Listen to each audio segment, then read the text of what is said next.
प्यारे विद्यार्थियों, नमस्कार। हिंदी साहित्य के फर्स्ट पेपर में हम लोग बिहारी सतसई के जो चयनित अंश इस वर्ष आपके पाठ्यक्रम में रखे हैं उनको पढ़ रहे हैं। और इससे पूर्व इस विषय से संबंधित जो मैंने वीडियो डाला था उसमें हमने मर्द तू प्यास पिंजरा परियो सुआ समय के फेर आदरू दे दे बोलियत 22 बली की बेर, इस दोहे तक हमने पढ़ा था। आज इससे आगे के जो दोहे हैं उसके बारे में हम लोग चर्चा करेंगे। तो चलिए आज की चर्चा शुरू करते हैं। मैं दोहा पढ़ रहा हूँ। जैसा कि मैं पूर्व में भी कई बार कह चुका हूँ कि आपको अपनी पाठ्य पुस्तक खरीद लेनी है। रीतिकालीन काव्य संग्रह नाम की जो पाठ्य पुस्तक है, उम्मीद करता हूँ कि आपने अवश्य खरीद ली होगी। जब भी मेरा ये वीडियो आप सुने तो वो पाठ्य पुस्तक आपके हाथ में होनी चाहिए, और जिस दोहे को मैं पढ़ता हूँ दोहे को उसको आप अपनी नज़रों के सामने अपने टेक्स्ट बुक में देखें। ऐसा करने से आपको अर्थ समझने में आसानी होगी। तो आज हम पढ़ेंगे। तो लगी या मन सदन में हरि आवे की ही बाट, विकट जटे जो लघु निपट खुले न कपट कपाट। बिहारी सस्सी में श्रृंगार, भक्ति और नीति की रचनाएं हैं। ये जो दोहा है ये भक्ति से संबंधित है, और इसमें बिहारी जी भगवान की भक्ति के लिए मन की पवित्रता और कपटाचरण के त्याग पर बल देते हैं कि जब तक हमारा आचरण विशुद्ध नहीं होगा और हम हमारे कपट के आचरण को जब तक हम नहीं सुधारेंगे, नहीं बदलेंगे, तब तक भगवान हमारे मन में नहीं आएंगे। तो एक सामान्य से उदाहरण के माध्यम से इसको समझाने की कोशिश की है। पहले कठिन शब्दों के अर्थ लिख लेते हैं। तो लगी यानी तब तक, मन सदन यानी मन रूपी घर, सदन का अर्थ होता है घर, मन रूपी घर में। हरि आवे की ही बाट, की ही में से किस, और बाट का अर्थ होता है रास्ता, किस रास्ते से। विकट का मतलब होता है मजबूती से, जटे में से जड़े हुए, कपट कपाट यानी कपट रूपी किवाड़। अब इसका अर्थ देखिए। कवि बिहारी जी कहते हैं कि मेरे मन रूपी घर में तब तक भगवान किस रास्ते से आ सकते हैं जब तक इसके द्वार पर जड़े हुए विशाल कपट रूपी किवाड़ नहीं खुल जाते। यानी किसी भी घर में प्रवेश करना हो तो घर का मुख्य द्वार खुला हुआ होना चाहिए ना। घर का मुख्य द्वार मजबूती से बंद हो और हम उम्मीद करें कि हमारे घर में कोई मेहमान या अतिथि प्रवेश कर जाएगा, तो ये संभव नहीं है। तो यहाँ मन रूपी जो घर है उसमें ईश्वर तब तक प्रवेश नहीं कर सकता जब तक कि कपट रूपी मजबूत किवाड़ों को हम खोल नहीं देते। यानी जो हमारा कपटाचरण है वो जब तक हम त्याग नहीं देंगे तब तक ईश्वर इस घर में प्रवेश नहीं कर सकते। दोबारा देखिए। तो लगी या मन सदन में, तब तक इस मन रूपी घर में हरि यानी प्रभु भगवान श्री कृष्ण आवे की ही बाट, किस रास्ते से इस घर में प्रवेश करेंगे। विकट जटे जो लघु निपट, जब तक विशाल कपट रूपी किवाड़ खुल नहीं जाते तब तक प्रवेश नहीं कर सकते। खुले न कपट कपाट। तात्पर्य यह है कि जिसका मन कपटाचरण से रहित है उसी में भगवान का आवास रहता है, प्रभु उसी में निवास करते हैं। भक्त के लिए मन की पवित्रता और श्रद्धा जरूरी है। मन में कपट होने पर भगवान की भक्ति नहीं हो सकती। इस बात की ओर बिहारी जी ने इस दोहे में इशारा किया है। इसमें अनुप्रास और सांगरूपक अलंकार बड़ी सुंदरता के साथ बिहारी जी ने काम में लिए हैं। अगला दोहा देखिए। मंगल बिंदु सुरंग मुख, शशि केसरी आड़ गुरु, इक नारी लही संग रसमय किए लोचन जगत।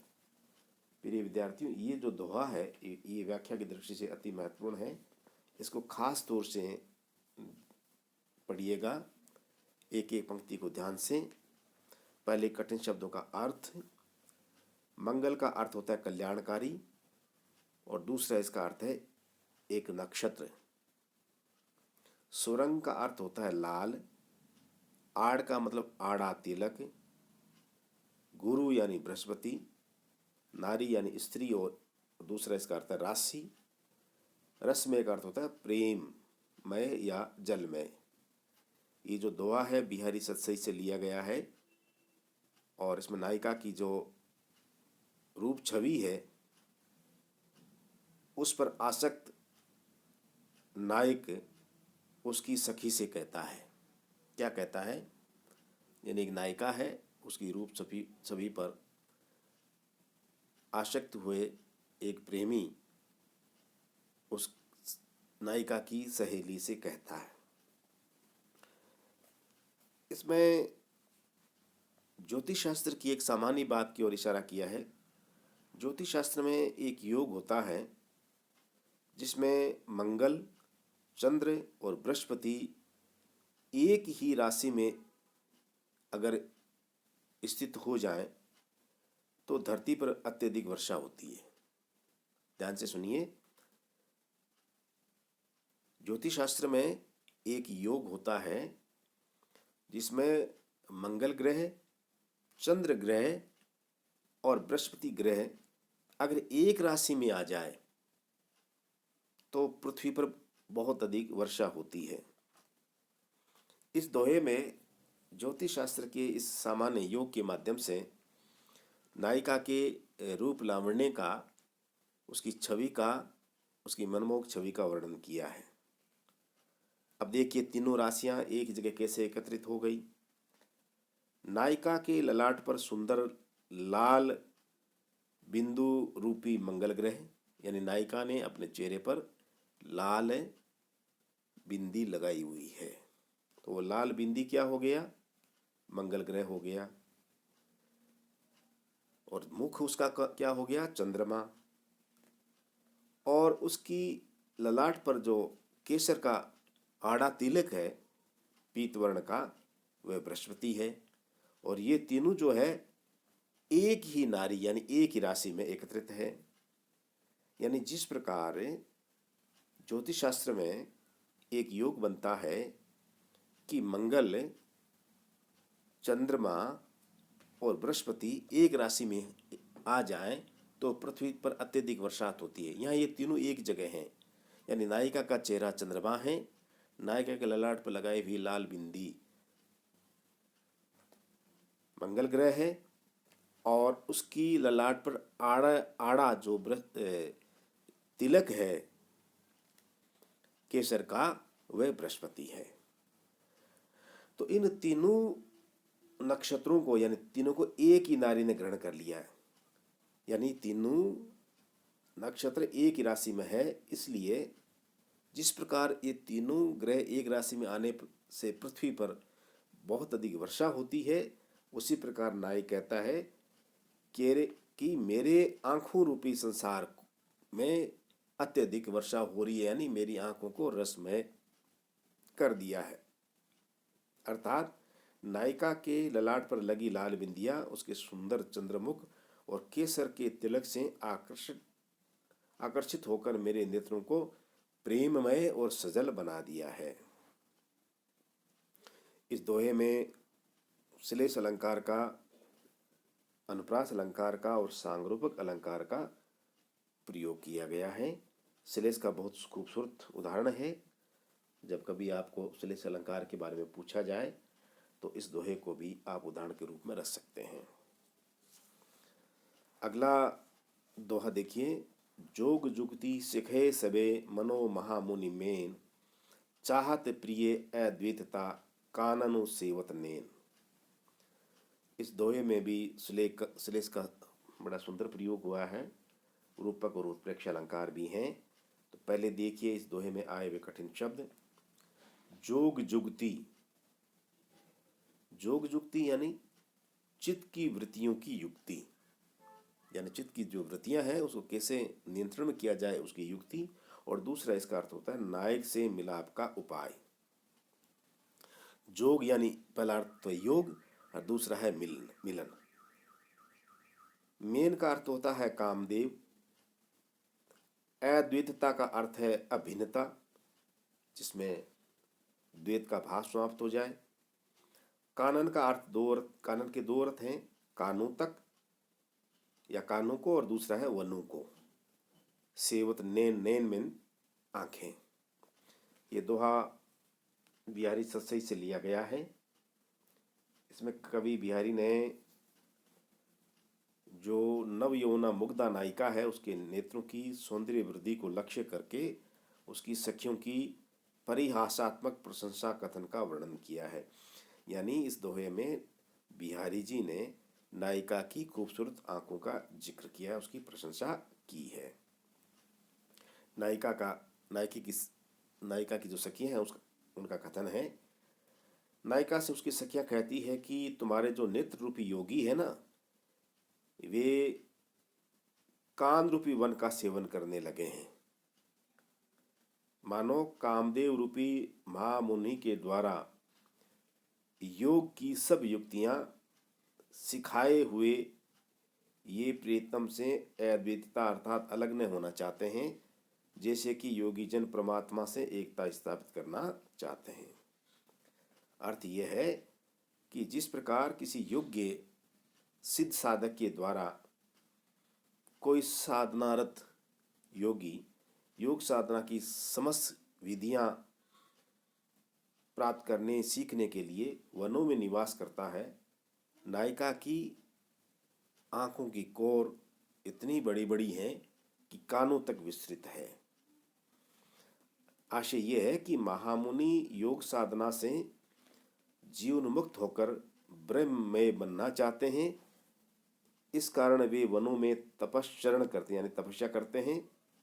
यौवन का उभार आने से नायिका के नेत्र कानों तक लंबे हो गए हैं, अर्थात कामदेव ने मानो इन्हें प्रियतम से ईसाई संयोग की विधि यानी तरीका युक्ति बता दी है, जिससे ये कानों तक लंबे बन गए हैं।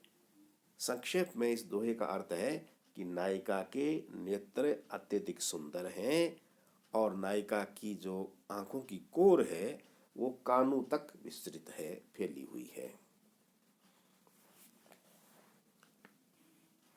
अगला दोहा है, झीने पट में झुलमुली झलकती ऊप अपार, सुरतरु की मनु सिंधु में लस्ती सपल्लव डार। सबसे पहले कठिन शब्दों का अर्थ। झीने का मतलब झीना यानी पतला, झुलमुली यानी झिलमिलाना,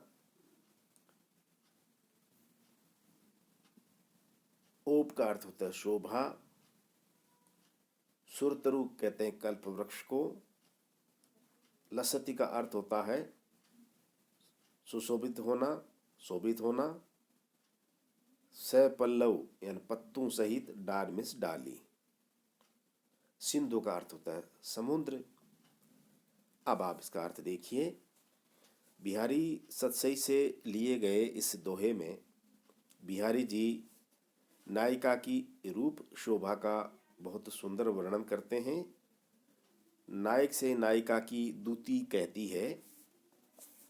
जब उस नायिका की झुलमुली महीन घूंघट में से बाहर की ओर झलकती है, तब उसकी रूप शोभा अपार और अतिशय सुंदर हो जाती है। ऐसा प्रतीत होता है कि मानो समुद्र में कल्प वृक्ष की पल्लव सहित डाल लहरा रही है, सुशोभित हो रही है, विलसित हो रही है। झीने पट में झुलमुली यानी नायिका ने अपने चेहरे पर झीना अवगुंठन यानी घूंघट डाल रखा है, जिसके अंदर से उसकी जो चेहरे की खूबसूरती है उसकी झलक बाहर तक दिखाई देती है, बाहर तक उसकी झलक दिखाई देती है देखने वाले को। इस दृश्य को लक्ष्य करके कवि कहता है कि ये दृश्य ऐसा है मानो समुद्र में कल्प वृक्ष की डाली, और डाली भी कैसी, पल्लव से लसती यानी सुशोभित होती है, सपल्लव डार, पल्लव सहित डाली समुद्र में लहरा रही हो।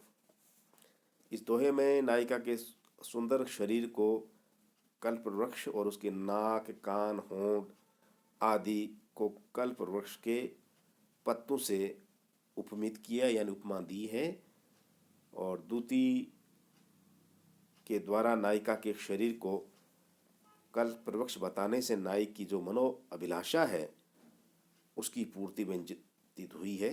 यानी दूती इशारे से नायक को ये समझाती है कि नायिका कितनी सुंदर है। इस दोहे में अनुप्रास के साथ उत्प्रेक्षा अलंकार का बड़ी खूबसूरती के साथ बिहारी जी ने वर्णन किया है।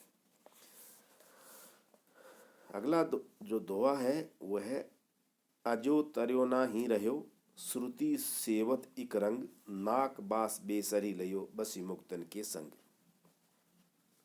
व्याख्या की दृष्टि से महत्वपूर्ण दोहा है, इसको खास तौर से आपको देखना है। कई बार पहले भी व्याख्या इस दोहे की पूछी गई है, इस साल भी हो सकता है ऐसा हो जाए, तो ध्यान से पढ़िए। पहले कठिन शब्दों का अर्थ, अजो मीन्स अब तक, श्रुति मीन्स कान, नाक का मीन्स नाक और दूसरा अर्थ है स्वर्ग, मुक्तन का अर्थ है मोती और दूसरा अर्थ है जो जीवन से मुक्त हो गए ऐसे तपस्वी। बिहारी सत्सई से उद्धृत इस दोहे में बिहारी जी भगवान की भक्ति की महत्ता पर बल दिया है कि भगवान की भक्ति ही एकमात्र मुक्ति का माध्यम है। ईश्वर भक्ति छोड़ करके अन्य जो बाहरी ढोंग हैं वो मुक्ति नहीं दिला सकते। ये इस दोहे का मूल भाव है कि अगर आपको मुक्ति चाहिए, मोक्ष चाहिए, जीवन और मरण के बंधनों से आप हमेशा के लिए छुटकारा चाहते हैं, तो आपको संत संगति करनी पड़ेगी, साधु संगति करनी पड़ेगी। मुक्त आत्माएं जो महान तपस्वी हैं उनकी शरण में जाना पड़ेगा। इसके अतिरिक्त जो संसार में अन्य जो ढोंगी लोग हैं, जो पाखंडी हैं या अन्य प्रकार के जो आडंबर है, उसको धारण करने से कभी मुक्ति नहीं मिल सकती। अब इसका अर्थ देखिए, बिहार जी कहते हैं अजो तर्योन्या हीरा, तर्योन्या कान के आभूषण को कहते हैं। कान का एक विशेष प्रकार का आभूषण होता है, आप कुंडल कह सकते हैं, कान में धारण करने वाला कोई भी आभूषण। तो बिहारी जी कहते हैं कि तर्योना अभी तक तर्योना ही है, यानी कान के आभूषण ने किसकी संगति की, कान की संगति की। परिणाम ये हुआ कि वह अभी तक तर्योना ही कहलाता है। तर्योना का दूसरा अर्थ है जिसका अभी तक उद्धार नहीं हुआ। तो उस कर्णाभूषण को यानी कान के आभूषण को संबोधित करते हुए बिहारी जी कहते हैं कि हे कर्णाभूषण, तू भगवान के कानों की सेवा करता रहा, फिर भी तू अब तक तर्योना ही बना रहा, अर्थात तूने भगवान के कानों की सेवा की तो भी तेरा उद्धार नहीं हुआ। जबकि मोतियों के साथ रहने वाले बेसर, बेसर अर्थ होता है नाक का आभूषण या नाक में धारण करने वाला नथ, जबकि मोतियों के साथ रहने वाली बेसर नाक रूपी श्रेष्ठ स्थान प्राप्त कर सका। यानी कान में जो आभूषण है वो कर्णाभूषण ही रहा, तर्योना ही रहा, यानी उसका उद्धार नहीं हुआ। और दूसरा जो नाक है उसमें जो आभूषण धारण किया है, नाक क्योंकि चेहरे पर जब किसी की नज़र पड़ती है सबसे पहले नाक पर पड़ती है, कान पर बाद में पड़ती है, तो नाक के आभूषण की कीमत ज़्यादा है, उसका महत्व अधिक है। इसकी ओर इशारा किया है कि अगर हम लोग ढोंगी लोगों की संगति करेंगे तो कभी हमें मोक्ष की प्राप्ति नहीं होगी, जबकि अगर हम लोग मुक्त तपस्वियों का संसर्ग करेंगे, साथ प्राप्त करेंगे, तो हमें मोक्ष की प्राप्ति हो जाएगी। यही इसका अर्थ है। दूसरा अर्थ इसका यह है कि कोई सगुणोपासक किसी वैदिक भक्त का उपवास करता है और वह कहता है कि अब तक तुमने श्रुति का अर्थ है वेद, वेदों का अध्ययन किया है, इस कारण तुम अब तक तर्योना यानी जिसका उद्धार नहीं हुआ संसारी व्यक्ति बने हुए हो। तुम्हारे अध्ययन से तुम्हें क्या लाभ मिला? अरे आडंबरी व्यक्ति, जिन लोगों ने मुक्त तपस्वियों के साथ रहकर भक्ति की है उन्हें नाकबास, नाक यानी स्वर्ग का निवास मिल गया।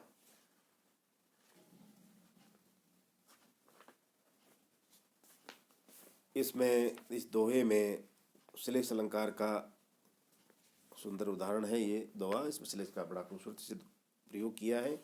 इसके अलावा अनुप्रास, रूपक तथा व्यतिरिक अलंकार भी इस दोहे में है। नाक की अपेक्षा आपको पता है कान का स्थान ऊंचा होता है। कान ज्ञान का प्रतीक है, परंतु कान का जो आभूषण है वो साधारण मूल्य का होता है, और नाक की जो नथ होती है, नाक में धारण करने वाला आभूषण है, वो ज़्यादा मूल्यवान होती है।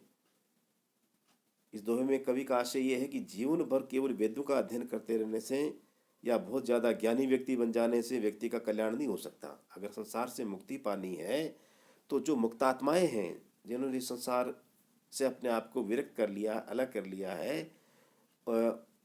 उनका संसर्ग जब तक हमें प्राप्त नहीं होगा तब तक हमें मुक्ति नहीं मिलेगी। अगला जो दोहा है उसको हम लोग कल पढ़ेंगे। तो परवारों उर्वशी सुनी राधिके सुजान, तू मोहन की उर्वशी वे उर्वशी समान। श्लेष का बड़ा सुंदर दोहा है, इसको हम लोग कल पढ़ेंगे। कल फिर मिलते हैं एक नई वीडियो के साथ, तब तक नमस्कार।